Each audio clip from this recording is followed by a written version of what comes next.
you for staying with us. The Deputy Governor of Edo State, Philip Shaibu, appears to have drawn a line in the sand and dares whatever comes afterwards. Shaibu has dared Governor Godwin Obaseki by declaring to run for the 2024 governorship election in the states. The Deputy Governor, who has been at loggerhead with his boss, unfolded his ambition to become the next governor of the states on the platform of the People's Democratic Party. He said he decided to throw his hat into the ring as the state needs a political leader. Jide, we've been talking about November in Edo State. Now, it's the right time, and legitimately the Deputy Governor has decided to declare his ambition. If he's going to get the PDP ticket, we don't know. Yeah, the Deputy Governor has asked for forgiveness, and Obaseki, his boss, has said, well, as a Christian, he is prepared to forgive if it comes from his heart. I don't like reading that they still quarreling with Obaseki, because the way Obaseki spoke, he was prepared to forgive and forget. If indeed there was a crime committed. And the same deputy governor who did not want to go to the place where the governor sent him to, I mean, the new office complex, he's gone there. He's gone there to I don't think so. I was sanitize. Yeah. Okay. We had the place spiritually sanitized, and he moved in. That is obedience to God's instruction, you know. So I want to believe that their relationship is better, and that Obaseki takes seriously the need for both of them to end strongly. Be that as it may, it's a legitimate desire to want to be governor. And as a skillful politician and an experienced one, Philip Shaibu is eminently qualified to contest.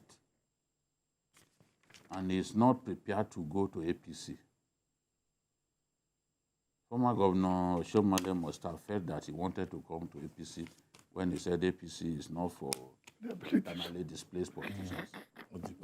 But from what we have seen, Shaibu believes that he stands a better chance in his party. Want to fight within that party? Yes. He believes that he stands a better chance. So he's qualified to contest. And I would expect that the governor, the leadership of the party, will allow for a level playing field so that the best can emerge. Also, only the best is good for Edo State. I think the bone of contention here is that Philip Shaibu should just drop the ambition, and the governor should be allowed to choose whoever he wants to choose to succeed him. That it is not your senatorial district that is next, according to the rotational thing. So drop your ambition, don't rock the boat, rather than leaving him to go and test his might.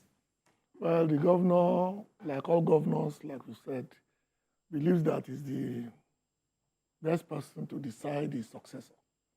And he has made it abundantly clear that this time he's neither coming to the north, where Oshemole came from, and where Shaibu also came from.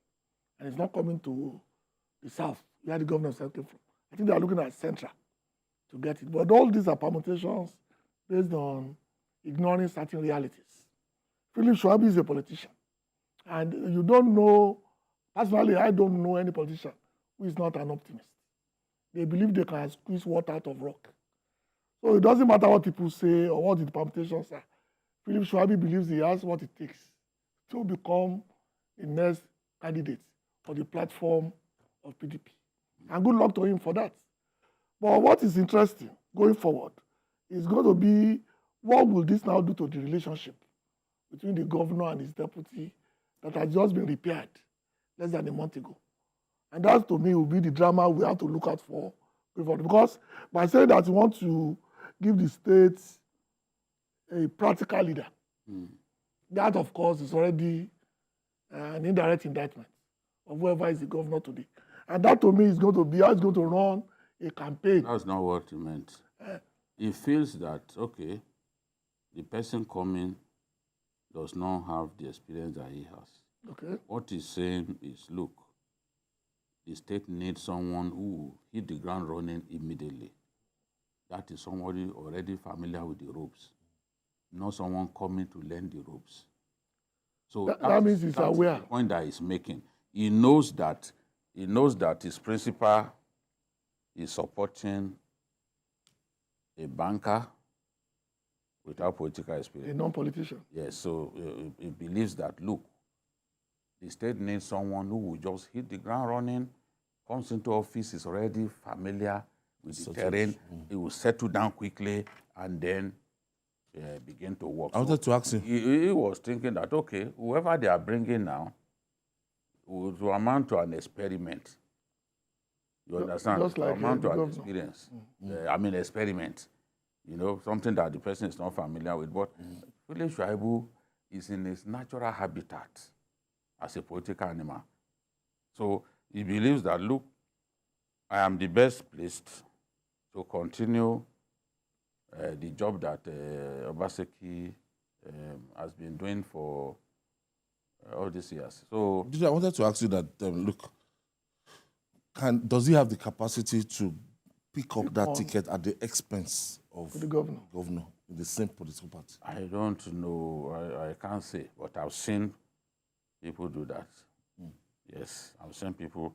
It depends on you see, the leadership of the party is very crucial. The leadership of the party at the state level. is crucial at both the state and federal level, but they can frustrate you if they don't want you.